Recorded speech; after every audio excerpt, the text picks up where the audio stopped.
not about the solution. It's more about the thought process. And you can get to thought process even if you're using ChatGPT.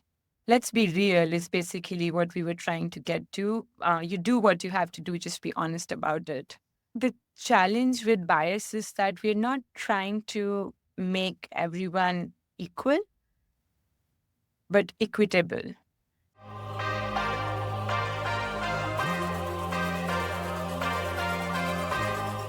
Disha, welcome to the Objective Hiring Show. It's great to have you with us today.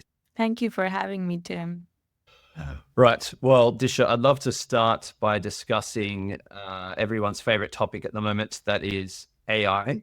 It's the buzzword of buzzwords, but maybe it's also justified because it is making ground waves through, feels like every bit of society at the moment.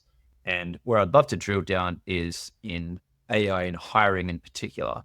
And I'd love to know, just from your experience in hiring, have you started to dabble with any AI hiring tools, or even maybe some automation tools, whether or not they involve AI? And I'd love to get your experiences, thoughts around your experience there. Yeah, so we have not necessarily dabbled into very AI driven hiring tools, like not at all LLMs or text based tools, but a lot of automation. So we use this tool called Breezy. It really helps us organize our candidates, the whole pipeline when they come in different stages that they are at in the hiring process. And it also helps us kind of send not super personalized email, but also not generic emails. Like if this is a rejection due to lack of mission alignment, or if it's a rejection due to lack of technical skills, or just bad timing, whatever it is, we kind of there is a way to organize them and send the same email to, let's say, 50 candidates. So it kind of is a good automation tool for us to help us navigate and manage, I don't know, thousands of candidates that apply. We also use for the technical interviews, we use CodePad, which is also a really helpful tool to be able to grade candidates and make sure the tests are passing, etc. So we use a lot of automation tools. Um, the only use of like LLMs and AI has been to draft those emails and to get the right language, etc. But it's more manual, just using that language, not necessarily directly filtering candidates using that.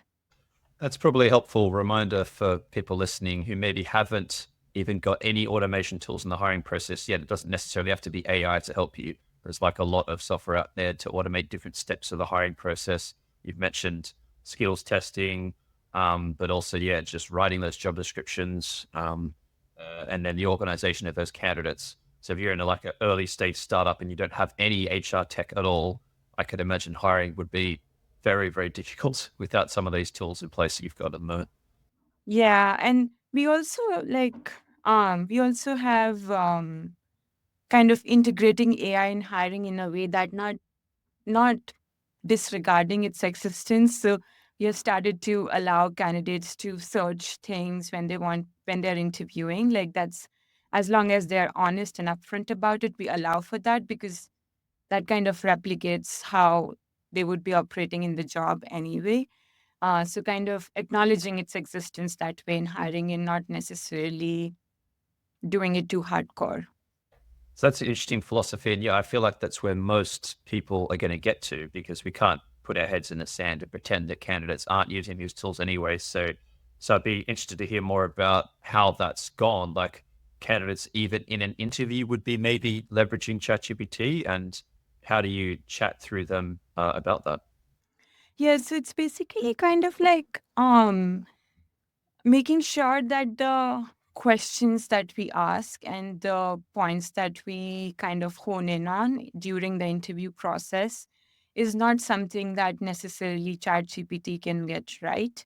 Like they have to put in their own thought, they have to make their calls, judgments as to why they are making a decision. So even if they use the code provided by ChatGPT, asking them why are we doing this, etc. So kind of getting through the thought process behind it and not necessarily whether something is working or not.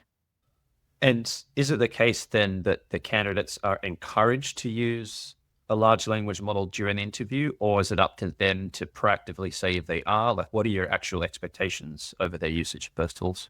It's up to them. So if they we basically say that you're welcome to use it, but do be upfront about it.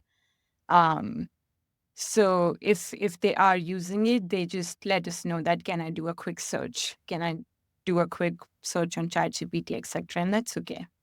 Yeah, and as you say, I think that's sensible because it replicates what they do in the job anyway. Why would you want them to not use these groundbreaking technologies? They're going to make them much more productive. Yeah, like it really impacts efficiency, and we don't want them to necessarily be judged on that anymore, that they can leverage help of. And you mentioned designing the interview questions almost in a way that ChatGPT can't easily answer them. And so is that because it involves the candidate providing real examples of what they've actually achieved? Like how did you come up with those questions that weren't, let's say, easily ChatGPTable or chat GPTable? It's more like kind of caring more for the why behind the solution than the solution. So, for example, the chat, like, for example, you must have heard of prompt engineering. Prompt engineering is so important to take care of the edge cases, to get the right solution, to really have those nuances in place. So, the question in itself is not so generic that like a hacker rank question or anything like that. It's more tied to our context. Like we'll take our data into context, our problems into context, and frame a question around that. So while they can use the help of it, they cannot necessarily solve the problem using ChatGPT because it's all very context specific. I wonder then, like I've seen some interview techniques, especially for consulting data roles, almost like deliberately initially give a vague requirement to the candidate, just like a client might, where they haven't filled in all the details and haven't given all the context. And then it's up for the candidate to almost replicate what they do in real life with the client, where they ask more questions and probe and use their experience. I wonder if that kind of approach would work well in an era of ChatGPT because then it forces the candidate to know what questions to ask, which is maybe more important than anything else. Yeah, exactly. It's very similar to that. Like it's not about the solution, it's more about the thought process. And you can get to thought process even if you're using ChatGPT. And for candidates, I'm just thinking now, like if I were a candidate taking an interview, if I didn't tell the interviewer I was using ChatGPT, personally, I feel like I would find that extraordinarily difficult to listen to an interviewer, have an engaging conversation, look at a ChatGPT output, interpret it, put it into my own real words, and do all that automatically at the same time. I feel like that would be incredibly nerve wracking. And so the candidates are probably better off either, I think, not using it or using it very transparently in the way that you encourage. That's kind of why we got to this approach because we were like, had started to notice like someone is looking at a completely different screen during the interview and not necessarily making eye contact and like and like in kind of the questionnaires that we would ask as a part of application, they would just write such a convoluted, complex language with like 10 ands in one sentence, it would be very evident that they used help of an LLM. And then it's just not, let's be real, is basically what we were trying to get to. You do what you have to do, just be honest about it. Is there any limitation on where candidates, in your view, should not be using a large language model in the hiring process? So I'll give you one particular example. We were recently hiring salespeople, and in our initial application process, one of the questions we asked them was, imagine it's your first day at Alooba. What are the three most important things you would need from us to be successful in your role or to give you the best chance of success? And so it's a question designed very personally for those people that if they were hired, then I knew exactly where to focus their onboarding. But then also it allowed me to create a really nice onboarding document because I had the opinions of like 50 different candidates over what they wanted day one to look like. So it's this like data driven way of creating an onboarding document, which I found very helpful. But the issue was that at least half of all the candidates who clearly used ChatGPT to even answer that question, which I found at the time quite frustrating because it's like I don't care what a large language model thinks about this. I care what you think, you personally, with whom I'm going to have a business relationship. I care about what you think, and so that for me was a bit of a bridge too far personally. Um, is there any bit of the hiring process from your end where you think I would really rather not have candidates use ChatGPT there? Yeah, you hit the nail on that. So anything that is a personal question, like for example, I was telling you about, for us, mission alignment is very critical, and to kind of get a sense of alignment even before starting interviews, we had them fill out a questionnaire along with other things. One of the questions was related to how do you relate to Son to Grow's mission, and those responses, if we could determine, it's not that hard to tell if it's a self-written response or if it's a LLM generated response. We would not filter those candidates out.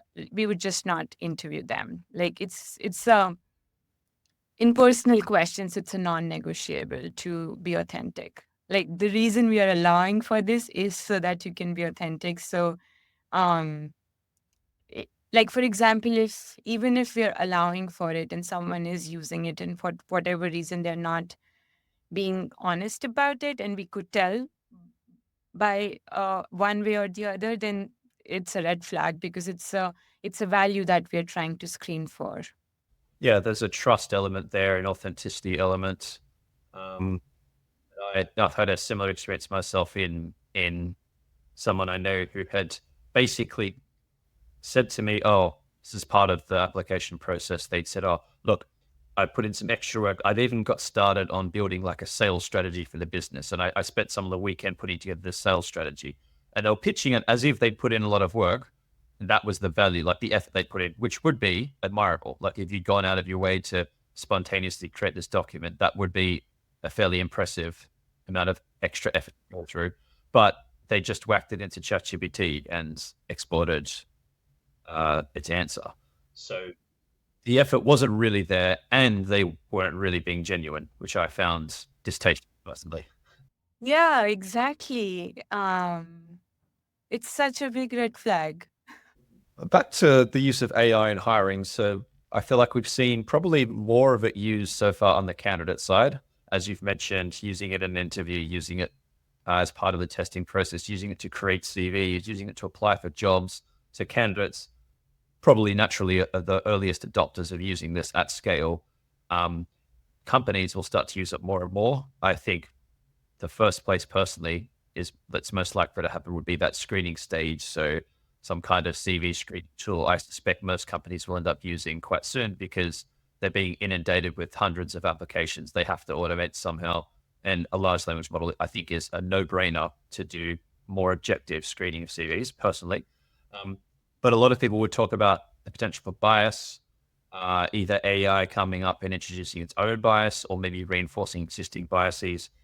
Do you have any thoughts over how that should be prevented? And is this a real threat or have we kind of overestimated it? What are your thoughts there?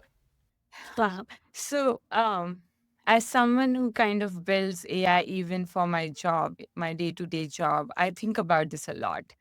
And it's really important for the AI-driven hiring tools to build features that don't reinforce bias. I don't think we are there yet. And that's one of the reasons that we're not even inclining to be using those tools yet.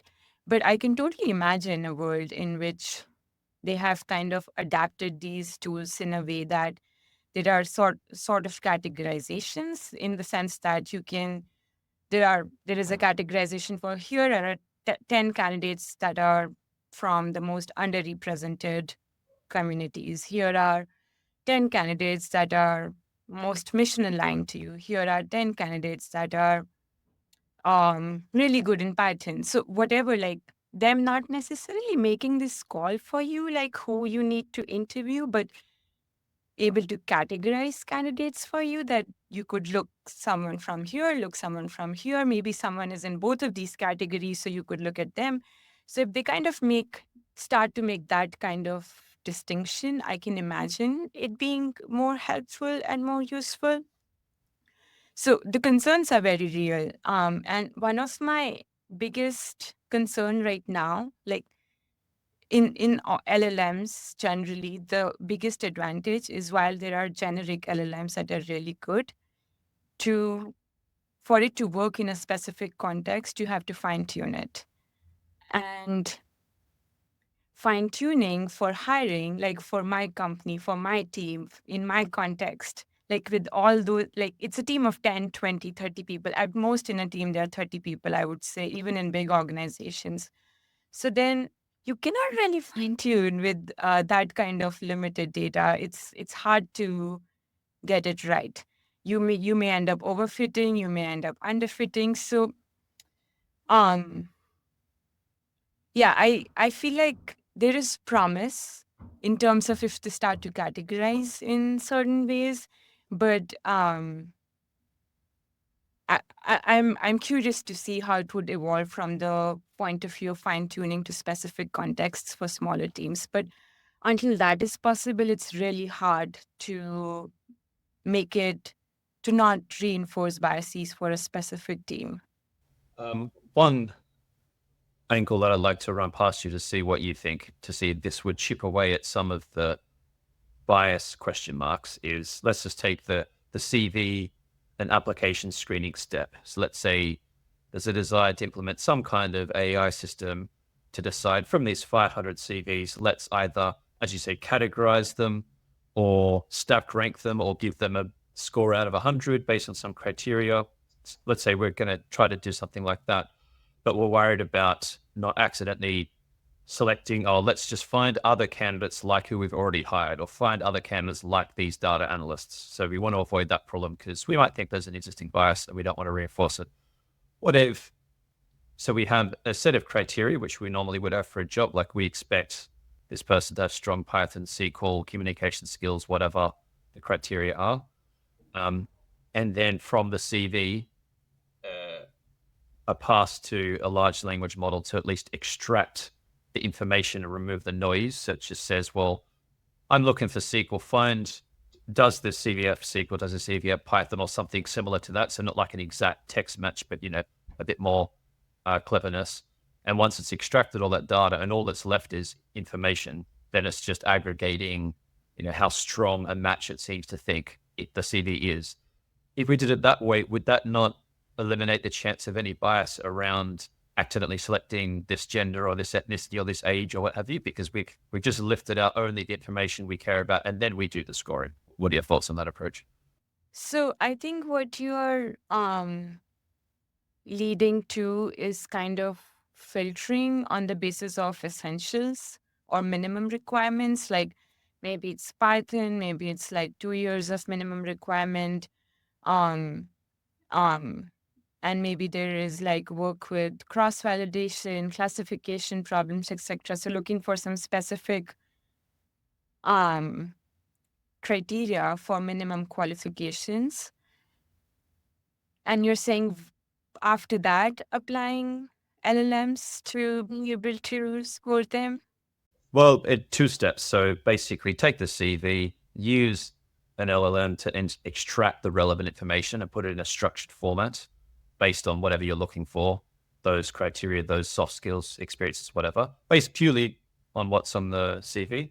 And then once you have that set, so it's like, okay, cool. It's yes, it's got X years experience. Yes, it's got these skills. Yes, it's got these. So it could be like aggregating sort of a bunch of yes, nos, or maybe there's a strength weighting. It could be like on a scale of 1 to 5, but ultimately aggregating all that and saying, well, based on what you said you wanted from a CV, this CV matches at a rate of 80%. So there's not really any decision layer in there about who is the best candidate. Find me other similar candidates like this. It's just extracting the data, putting it in the structured format, and then aggregating it. Would that then mitigate the question marks of a bias? Um, I think So there is little, like depending on how we are filtering, it could be possible what you're suggesting. However, I think there is a lot of information that exists on how different races use different language, they write things differently, and same for different genders. And same for I guess it's not same for different college backgrounds, but at least for different races and different genders. And I think the challenge with bias is that we're not trying to make everyone equal, but equitable. So when we're talking about making everyone equitable, it's more like I want to see what are my resumes. So let's say my team is right now 10 men, and I'm trying to hire for the 11th role, 11th team member. I want to make sure my team has a good representation of different demographics. So I would want to look at the resumes of women. So even if after all the filtering, we are giving all of them a fair chance, and then the top, I don't know, top 10 scores are of men, and I only interview them, and then the 11th person is a woman, and it turns out they were not capable enough, or not comparable to those 10 men, they just don't get to interview. So our approach to be equitable has been to at least have a good representation in our first round of interview from different point of views of how we want to diversify our team. And then after that first round of interview, it's all skills based. But we do want to have at least that first chance at a conversation and see how that goes about. Um, because there are a lot of, so whatever the scoring is, it can't score for soft skills. It can't score for empathy in a meeting. It can't score for bringing in a different perspective in a meeting. So even if the first candidate in the scoring scored 90 and I don't know, 12th candidate scored a 85, and we only got to first 11 because they were between 90 and 85. 85 is not that bad from or far off from 90 if we are able to diversify our team, if we are able to be more equitable in terms of our opportunities. Um, so it's tricky. I think I would rely on these for categorization so that I can make my calls, but not necessarily give me top candidates by a score. You make an interesting point there when you say that, like, even the what's written in the CV by the person itself might be biased. So I'm guessing an example might be, on average, men might inflate their achievements a little bit more. Is the research I've seen that, if you do 5 hours on Udemy for a male, it's like I'm now A grade in the skill, whereas a female might not even put that on the CV. So if that's all you've got to go off, then yeah, I can see how even if you then scored that against a criteria, what you're scoring on the basis of is a bit flawed to begin with, because people aren't starting on a level playing field of explaining their achievements properly or in the same way. Does that make sense? Yeah, I know a lot of things are not measurable, and like to to be able to kind of capture that, you have to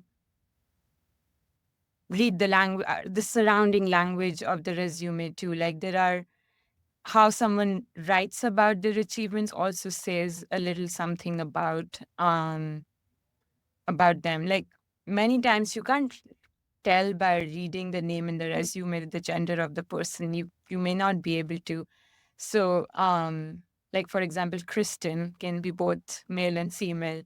Um so it's not really about that, but it's about being able to find the right fit beyond the the general score based on whatever structured data criteria you have established.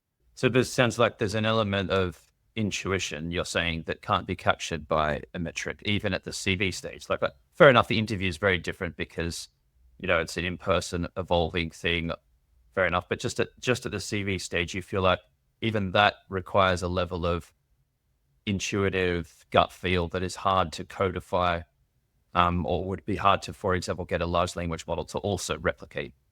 Yes, and it's it's hard to, obviously it's hard for LLM to do that. It's hard for you to potentially do that by just reading the resume.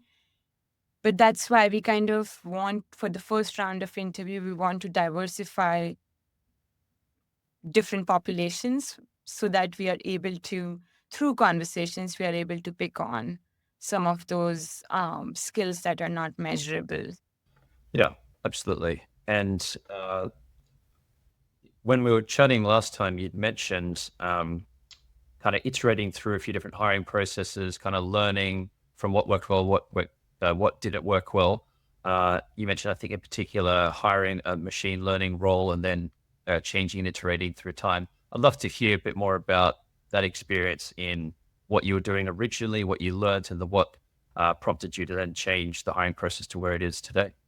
Um, so there were a lot of changes, I would say, between the process at that time and the process today, um, to kind of have a little bit of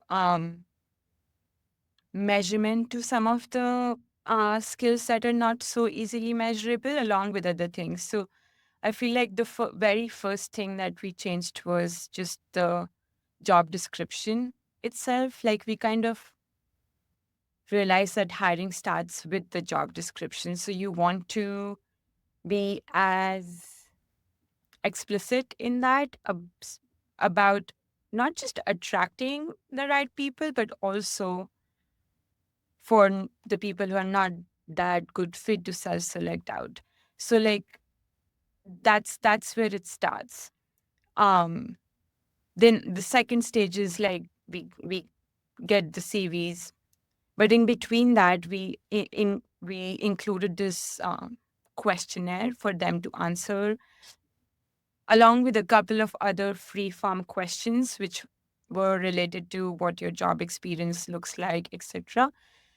There was a mission driven question and mission alignment question. So, and this is where that intuitive part comes in. So, this is why we have this questionnaire, so that we can kind of get a sense of the fit for this role. So, one easy filter for this is like it kind of automatically eliminates people who are not as interested. They won't, as soon as they see there is a form that they have to fill out, they just don't apply. So, it automatically reduces the number of applications.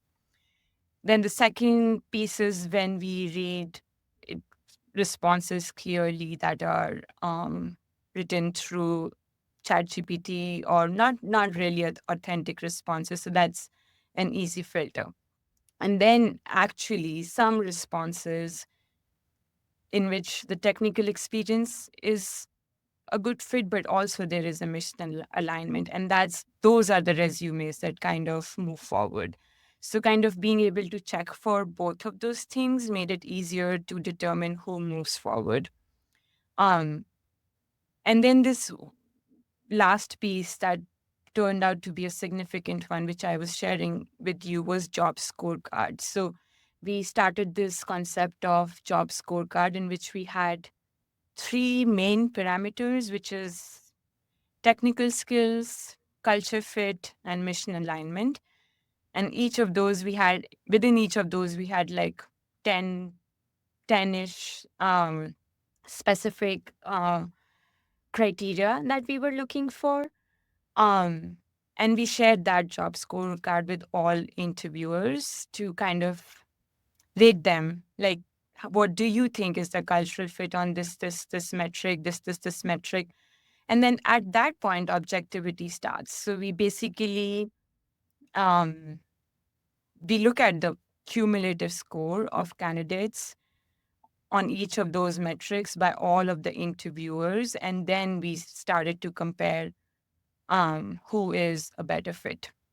And kind of this job scorecard, one of the biggest mistakes that we made in the previous round was we just went in this with mindset that we have to hire someone, not necessarily hiring the right person, but basically whosoever we interviewed, see, this seems to be the best of these, so let's just hire them. But kind of this job scorecard helped us realize that, oh, this person does not even meet, like out of these 15, did not even meet five, five criteria. So it kind of made it easy for us to see that this is not it. And it kind of goes back to then job description. Like we have to be very clear and explicit in our job description to attract the people who are right fit so that the rest of the process flows smoothly. Was it also a case then of changing other bits of the hiring process? Because if a candidate got to the end of the stage, suddenly you're like, oh, they only really are hitting 5 out of these 15 criteria. Maybe the screening stages are also not where we want them to be. Was it not just about the sourcing, but also the other earlier steps? Um, I think like so the only earlier step was, I would say, this form that we had, kind of the questionnaire that we had them fill out. And that one didn't really, we were basically, there are free form questions and we are trying to get a sense of what their technical experience looks like, what their mission alignment looks like. And the third question was, is do they have any concern right off the bat? Um, and That never felt like a step that needs to be rethought. That was, in fact, a very helpful step to just weed out totally bad fit candidates. So far that hasn't surfaced. Maybe it might be the case one day, but not yet. And so, yeah, you've moved to this bit more quantitative, more objective process. But one thing that I think is almost like a hidden value of getting at these scorecards going is that it forces you to even think about these things in the first place and get them down on paper and get everyone to agree to them, which maybe it is already a lot of value just itself. Even if you didn't end up using the scorecards, just agreeing on the criteria very, very, very clearly. Because what I've seen often happen is in some hiring processes, there'll be someone involved in the process who will have their own view over what should be getting hired and the criteria. And they'll inevitably introduce that in their interview where they'll be looking for X, whereas X was not part of what you might have been thinking about. So getting that out on paper, I think is so valuable. Did you find that going through the exercise, but it helped give clarity over what exactly you were looking for anyway? Yes, exactly, 100%. I think what you're saying is one of the biggest value. And what I was trying to get to with job description and scorecard both is doing the homework on our end. Like really, really being clear about what we are looking for within the job description and within the scorecard, because only then we'll be able to find the right fit. Like, we're not necessarily trying to attract the top talent out there. Like, our culture is very different from Silicon Valley tech bro culture. So it's, uh, the intention behind both of these things is to be clear as to what we are looking for. And especially with the scorecard, it helps because in our interview process, we are trying to have not just like the technical team, let's say for my team, not just technical folks interview them, but also the sales folks, the school facing folks, because there is so much interaction. And for them, it's really helpful to see, oh, these are the five things that I have to kind of hone in on and kind of get a sense of how good the candidate is versus kind of going off their own heads and not really being aligned in the process. And then it's not very helpful when you debrief because that's not what you were looking for in the first place. So like for example, I think I shared with you, I recently interviewed for a product role and it helped me so much to look at that job scorecard and be like, okay, this is what I have to hone in on in my questions to get a sense of how the candidate is, how good of a fit the candidate is. And I assume in that scorecard, there was a combination of more technical and softer skills. Was it the case that if you were, let's say, I don't know, a stakeholder interviewer, that you were only then evaluating the softer skills? Like it wasn't expected that you would start digging into the technical skills, I assume. Yeah. So different folks were judging on different skills, and as in there could be overlap, like a particular skill could be judged in all interviews, but a particular skill won't be judged in certain interviews. So yes. Um so it was more like they would see the whole job scorecard, but they could be not applicable in some of the technical skills. And I'm sure what would have happened when you started doing this process is you might have seen some deviations in how candidates had been scored by different interviewers for the same criteria. And were there any sometimes big differences, like, I don't know, where two interviewers had given very different scores for communication skills for a candidate or something like that? And if so, how did you reconcile those differences? Yeah, so I would say that this is where yes, there have been big differences. So we generally like we had there are not too many categories that we had. It was like from super green, green, yellow, red, and not tested. So just five, like double thumbs up, single thumbs up, nah, okay, things like that. So very basic. Um, and because there were so many interviews, we basically just consolidated all the scores. And then we looked at that, okay, this person has a overall higher score on a particular, let's say, Python efficiency versus um, mission alignment or culture fit and things like that. So, like we have things like prioritizes student voice in anything and everything they do. So there are, and then seeing what is the overall high score for that candidate. And like, for example, if it's a school facing team person, we would prioritize the mission alignment a little bit more versus on the technical side of skills, as long as it exists and it's in the green range, we would prioritize familiarity with ML algorithms more. So but eventually looking at the cumulative scores, not necessarily reconciling, oh, I think A, you think B, but what does the overall score looks like? And again, probably almost a hidden benefit of this, let's say, objective approach is how easy it is then to compare candidates across the different criteria you're looking for because you'd measure them in a consistent way across the same matrix. And so then you're not there sitting there wondering after 10 interviews with different candidates, so hang on, who was better at this, who's better at that? You can just look at the information like, oh, okay, cool. This candidate's got a 10 in Python, this one's got a 7. That's their strength. Whereas the other candidate's got a, I don't know, 10 in communication and an 8 in Python or vice versa. Yeah, exactly. And this also a little bit this also gives the candidate multiple opportunities to kind of get judged fairly. Like it could be that one interview didn't go so well, so I may think the communication was off, but someone else may think it was great. So it kind of gives that like the averages are more accurate than individual scores. So it just makes it more reliable as to what we are trusting on. And I'm interested in the final decision. Was it the case that you were ultimately hiring the candidate who scored best? Was there a case of, well, let's say you're the hiring manager, ultimately it's your call, even if maybe you might have rated another candidate slightly higher than the one who scored higher overall, you were going to hire sort of the second place one because it was ultimately your call. How did you make the final decision? Yeah, so it is ultimately it is the hiring manager's call.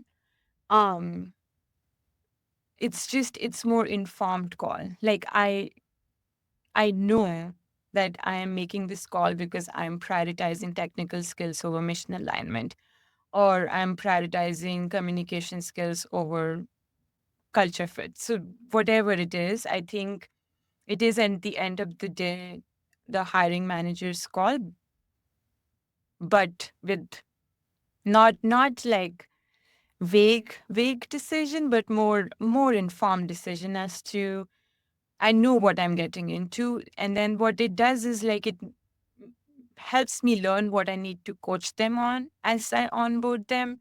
Um and like we have had conversations with candidates right after hiring them that, you did really well in these parts of the interview, not so well in this, but we can work on this together. And kind of it's just so easy to even know where to start in terms of coaching and where their strengths would be, um, and things like that.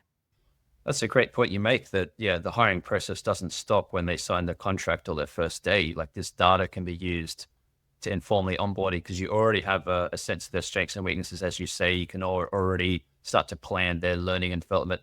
And actually, in some markets, like speaking to a few people in Germany recently, the average notice period there is 3 months. So even once a candidate signed a contract, it's still going to take them 3 months to join, during which time I imagine this data could be used for that candidate to then upskill and probably fill in any gaps in those 3 months anyway. Like, especially if you're like, oh, I'm not quite sure if their SQL skills or this skills, 3 months is a huge amount of time where if you had that insight and you coached them and they were up for it, then they could certainly fix those issues. Yeah, exactly.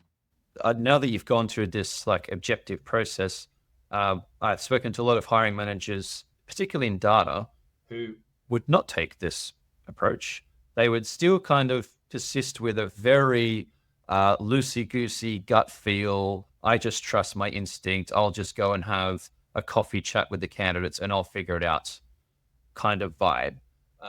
Having now gone through and seen all the improvements with this approach, like what for someone who has that mentality, who's going for that just pure wing it gut feel, what would you say to them? Like, what are they missing out on uh, by not having a bit more of an objective, well thought out, well considered approach like you've established? I would make the case to them that, like, both are important. You don't have to be on one extreme. Neither I'm not, even though I lead data work, have been leading for years. I'm not a completely data driven person nor a completely gut person. I believe in informed gut, and I think, like, this is what it helps with. Like, it makes you take more informed decisions. Um what would I say to them? I don't know. I think if you're doing it for the long haul, I feel like it's fair to the candidate and fair to yourself um to take a combined approach. Like, we're not by any means, I'm not discrediting gut at all. There is a connection between our gut and brain, like it has proven scientifically now, so it's not stupid at all, but you have to you have to get, like, kind of hyper tune or fine tune your gut by using these data points and being able to see them clearly. Well, what about thinking bigger picture now? I think this is an apt time to ask this because AI at times feels like magic. It feels like technology is improving so quickly. If you had a magic wand, uh, how would you fix the hiring process? I think I've been kind of talking about that throughout the conversation, but how can we have making the right fit easy to find? So authenticity meets authenticity in some ways. So if today's culture is the way candidates apply is, I'm going to apply for everything, see where it hits. If they call me back, then I'll interview and etc. So it's like there is just absolutely no authenticity in either application or in terms of hiring. So if if people kind of really do the hard work to try to attract right candidates, and also if candidates do the hard work to really look for jobs that fit their needs, fit their skills, fit their values, it would make everyone's life so much easier. Like, kind of like how the approach that Warren Buffett takes for investing, like values based investing, and only investing in things that resonates with your values, kind of is a long term game. So it's the same thing. Like, just I don't know what could like which tool could fix this, but just apply for the right things, look for the right things, and it should be easy. We don't need 1,000 applications. We just need 10 right applications. Yeah, I wonder if the unlock then is going to be some new data sets, because I feel like one of the barriers to this process at the moment is candidates apply to a lot of jobs because all they've got is a job description and a company to go off. They don't really know the details. They don't know who's in the team, a day in the life, how they're measured, their manager is, what their first week's going to look like. That data normally isn't shared until you're in the hiring process. Um, and so I wonder if that data was more easily compilable and shareable, then maybe candidates could search and browse on it. So imagine like almost like a job description plus kind of data set, then maybe candidates can self-select a little better. And then on the other side, I wonder if, again, the problem is at the early stages, we just normally have a CV to go off, which is very little to really judge a candidate on, especially because it's written by them or ChatGPT. It's very biased, sometimes bullshit, sometimes got lies. you know, also, people aren't great at selling themselves. Some people exaggerate, some people underestimate. So it's got such an issue. I wonder if, again, we need some more authentic data set around what the candidates have actually done in their job, like real work from a task system or from a Git repository or something where it's more real data on each side. I wonder if that would help that matching process. Yeah, more real data on both sides. Exactly.